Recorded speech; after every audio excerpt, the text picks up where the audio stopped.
Bonjour les Sagittaires, bienvenue sur ma chaîne, merci d'être là.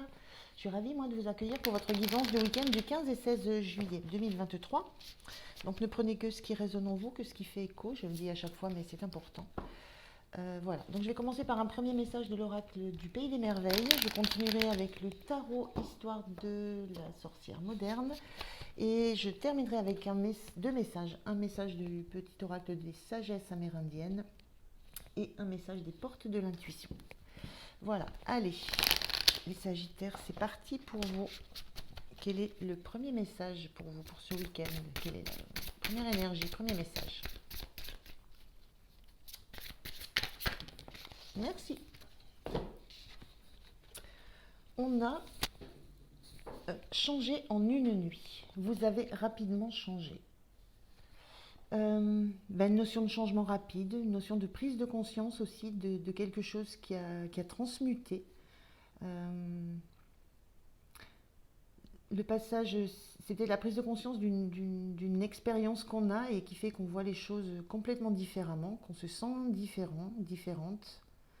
Il y a une notion de rapidité là, c'est vraiment c'est comme s'il y avait quelque chose qui avait switché sur peut-être la compréhension sur une situation, la compréhension sur une relation. Cette notion de rapidité, c'est quelque chose à quoi vous ne vous attendiez pas. Il y a quelque chose de l'ordre d'une prise de conscience vraiment très, très subite et qui vous fait changer complètement la vision que vous aviez d'une situation, d'une relation, de quoi que ce soit. On va regarder avec le tarot. Je vais prendre 3 cartes.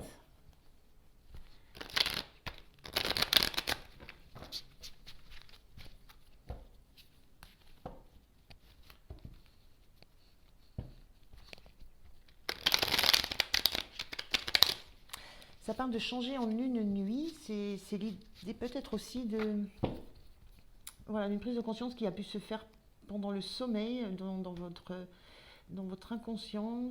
Il y a peut-être un rêve que vous avez eu qui vous a montré une facette d'une situation qui a transformé quelque chose en vous. Alors, on regarde avec ce tarot. Première carte. On a le roi de Pentacle.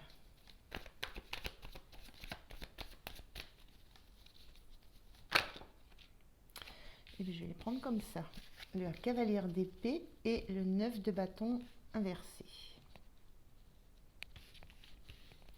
Et on a en dos de deck le 8 de bâton inversé aussi. Alors, par rapport à cette transformation, ce changement rapide, on a vraiment ici une notion de rapidité. Avec la cavalière d'épée, on réfléchit vite, on pense vite, on analyse vite, on prend vite ses décisions. Il y a quelque chose de très tranchant, de très rapide. Et la notion de quitter ici une position quitter cette énergie là, ce 9 de bâton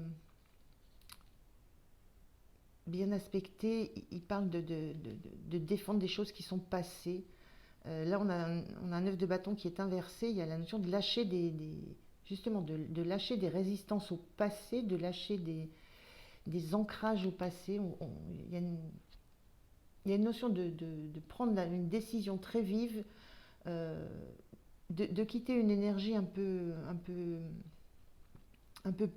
plombante comme ça, un petit peu où on était figé sur ses positions. Il y a une envie de quitter un état d'esprit arc-bouté arc-bouté à des certitudes, des choses vraiment ancrées depuis longtemps. Et il y a cette notion d'avoir envie de quitter ça et de se diriger vers cette énergie de roi de Pentacle qui est l'énergie de quelqu'un qui a la capacité à vivre bien, à vivre dans le présent, à vivre avec ce qu'il a réussi à accumuler. On a une notion d'accumuler avec ce roi de Pentacle, d'avoir des retours sur investissement. Il y a comme une prise de conscience là, avec cette cavalière d'épée, que des choses qui étaient figées dans le passé doivent absolument changer pour réussir à profiter dans l'instant présent de ce que vous avez dans les mains, de ce que vous avez réussi à peut-être à mettre de côté de ce que vous avez réussi à créer, à faire fructifier. Euh, voilà, il y a un petit peu cette notion-là, une prise de conscience assez rapide. Et ce 8 de bâton inversé, pour le coup, il montre, ça parle théoriquement de rapidité aussi, ce 8 de bâton. Mais là, il est inversé et la notion, moi, ce que ça m'indique aussi, c'est qu'on a des bâtons qui ils vont tous dans la même direction. C'est une notion d'action ou de communication euh, peut-être un peu ralentie. Et il y a cette notion dans cette décision rapide, tranchée, et vive, peut-être de ne pas encore savoir trop comment gérer tout ça, comment orienter tous ces bâtons. Là, on a des bâtons qui sont plantés droit, qui sont bien tous parallèles. Ce 8 de bâton inversé lui aussi, on a une notion de ne pas forcément trop savoir comment faire encore. On est dans l'idée d'avoir une décision, un changement d'état d'esprit, mais encore pas tellement comment on va organiser tout ça. C'est vraiment cette notion de vouloir se diriger vers une énergie beaucoup plus posée, beaucoup plus riche, beaucoup plus abondante, et de prendre position pour ça. Et peut-être de prendre position dans un milieu, dans une relation, en étant très attentif à ce qu'on a réussi à faire fructifier, à créer, et surtout à ce qui compte beaucoup pour nous, à ce qui a énormément de valeur pour nous. Et de ne plus rester à défendre des positions le mot archaïque qui me vient là, qui peuvent être un peu anciennes, un petit peu désuètes. Alors, on va voir comment vous vous sentez. Quel est votre état d'esprit à vous? Comment vous vous sentez? L'as de bâton inversé et on a le 8 de pentacle. 8 de pentacle, c'est une carte qui parle de travail. On est dans le denier là aussi. Hein. On est dans le denier, dans le travail, dans le travail méthodique, dans la recherche du détail, dans le fait de travailler jour et nuit. Il y a cette notion après avoir pris une décision assez tranchée pour aller vers ce dont on rêve, c'est-à-dire une position de roi, de quelqu'un qui a les moyens de vivre, de faire vivre autour de lui. Il y a cette notion, la compréhension qu'il va falloir beaucoup travailler. Voilà. Là, c'est la pensée, c'est l'idée. Maintenant, il y a la notion qu'il va falloir beaucoup travailler. Et cet as de bâton inversé, on ne sait pas encore comment on va démarrer. Ça revient à ce 8 de bâton qu'on avait tout à l'heure. Il y a cette compréhension de travail acharné qu'il va falloir fournir, parce qu'on passe d'une position quand même statique,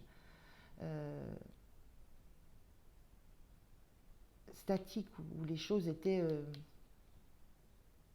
les choses étaient très organisées, et on sait qu'on va devoir beaucoup travailler, beaucoup investir, beaucoup s'engager, mais on ne sait encore pas trop comment démarrer. Comment démarrer cette nouvelle idée qui vous est venue, cette nouvelle certitude, cette nouvelle vision des choses. Alors, on va voir ce qui peut vous soutenir, le point de soutien. Alors, j'ai 2 cartes, je vais les prendre. Il y a vraiment cette notion que la décision est prise dans la tête, mais que dans le concret, matériellement, voilà, il y a des choses qu'il va falloir caler. Alors, ce qui va vous soutenir, c'est ce roi d'épée, ce 10 de bâton, et l'empereur. On a vraiment des grosses énergies. Ce qui va vous aider déjà, c'est de lâcher, en fait, tout ce que vous allez quitter, c'est déjà des choses qui étaient déjà dans la matière qui était installée, dans tout ce qui était action, créativité. Là, il va falloir lâcher des choses. Il y a des activités qu'il va falloir lâcher. Pour démarrer quelque chose de nouveau, il va falloir lâcher des activités, lâcher des responsabilités, et ce roi d'épée, là, il prend de la hauteur sur les choses. Il est capable de trancher, il a une vision claire.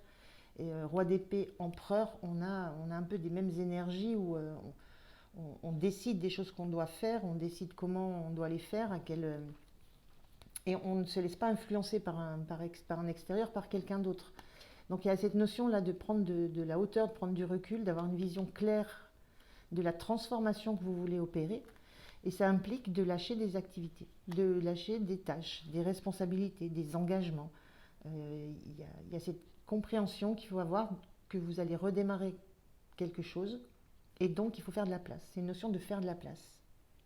Voilà. Et cette notion d'empereur, c'est la faculté de savoir, enfin la faculté de savoir ce que vous voulez, de savoir euh, vers quoi vous voulez aller, et vers quoi vous voulez aller qui soit solide, qui soit stable.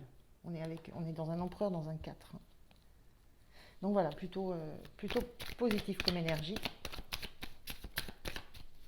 Et avec toujours la même notion là que j'ai, c'est au niveau du mental que tout se joue là, avec la compréhension d'actions à mettre en place, de choses à lâcher, de pas encore savoir comment démarrer les choses dans, la, dans le concret, dans la créativité, comment faire, mais en sachant qu'il faut en lâcher. Donc on est plus dans la mentalisation, dans la réflexion, dans la prise de décision, et dans le recul nécessaire et la hauteur nécessaire pour envisager tout ce qu'il va falloir mettre en place pour transformer ce que vous voulez transformer. Le point de vigilance pour vous.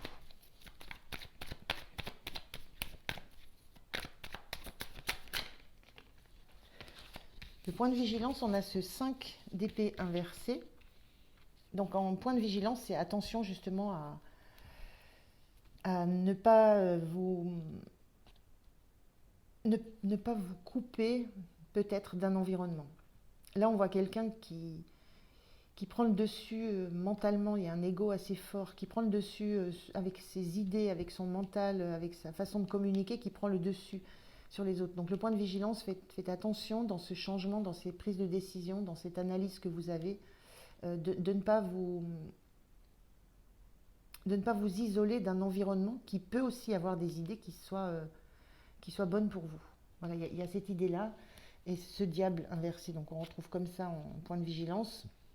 Ben voilà, c'est cette tentation de l'ego. On est sur une carte d'ego avec le 5 d'épée. Le diable, c'est réellement l'ego. C'est lui qui veut, qui décide. C'est lui qui prend qui s'attache les services d'autres personnes,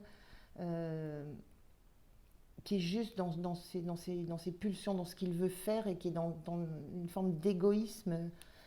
Une forme d'égoïsme, le diable. Hein, c'est ses besoins à lui d'abord, et les autres on voit après. Donc il y a cette notion-là dans le point de vigilance. Ne vous coupez pas d'un environnement qui peut vous apporter des idées, qui peut être là dans le soutien, qui peut moralement vous soutenir. Ne vous laissez pas aller à ces pulsions. On le voit ici, hein, le cavalier d'épée, c'est je fonce vite, je me laisse aller à la spontanéité, à la vivacité. Il y a ce diable sous-jacent là. Alors dans une activité, c'est très bien, il faut qu'il soit là, ce diable, pour de la créativité, pour de la rentabilité, pour tout ce qui est travail. Mais il faut faire attention à l'influence qu'il peut avoir sur votre façon de penser, de communiquer avec les autres, qui pourrait vous isoler à un moment où vous auriez besoin justement du soutien de l'environnement. Donc faites attention peut-être à ce point-là. Et puis on va voir en fin de week-end comment vous êtes. Merci. Ah, le diable.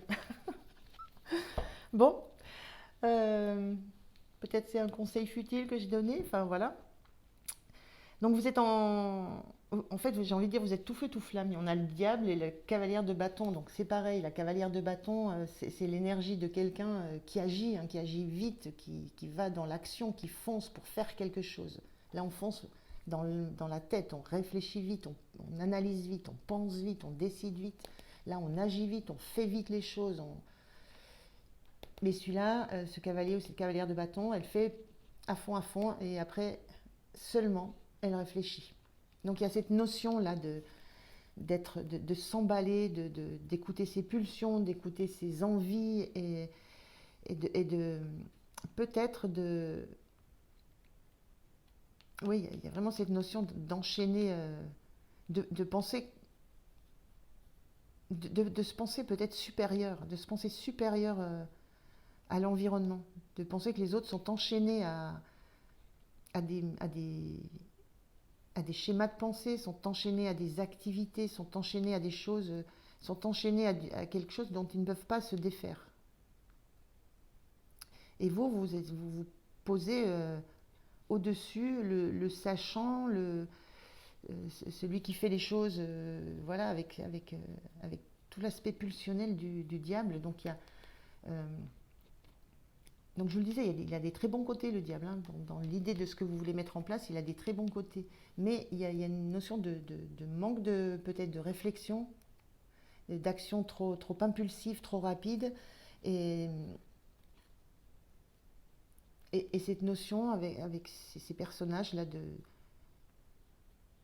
ne pas prendre en compte ce que peut vous apporter l'environnement. Voilà. On retrouve ces deux personnages là ici, desquels vous vous éloignez un peu, et on les retrouve enchaînés ici. Voilà, il y a quelque chose de cet ordre-là qui est un petit peu trop vif. La pensée est vive, l'action est vive, et attention de ne pas vous brûler les ailes. Voilà, pas vous isoler par rapport à des gens autour de vous qui peuvent être très très soutenants. Alors, je vais prendre un petit message de la sagesse, du petit oracle des sagesses amérindiennes. C'est le vieil indien qui va vous donner un message. Alors, j'en prends un seul parce qu'ils sont assez longs. Ben, celui-là, il ne va pas me lâcher, on y va. Le vieil indien dit: cueille quelques brins de sauge issus de la terre et dépose-les dans un coquillage venu tout droit de la mer. Laisse le feu consumer la sauge sous l'air né d'une plume en mouvement. Lorsque la fumée se sera répandue, ouvre les fenêtres et laisse entrer la lumière.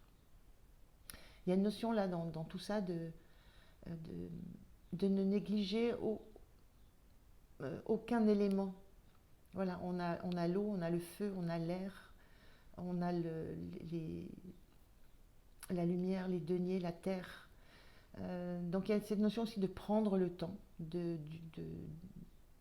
prendre le temps. Voilà. Prendre le temps de se munir de tout ce que l'entourage peut nous fournir. C'est un petit peu ce que je ressens ici. Et je prends un dernier message des portes de l'intuition.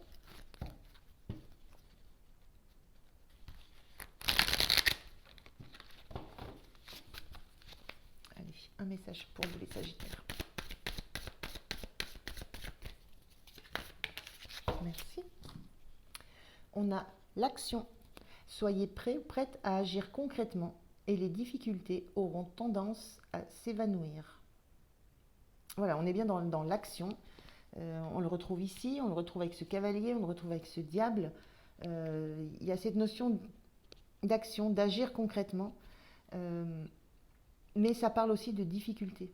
Donc il y a des difficultés. Le fait d'agir, voilà, il y a des difficultés sur lesquelles vous devez vous pencher, sur lesquelles vous devez prendre le temps de regarder de tous les côtés la situation.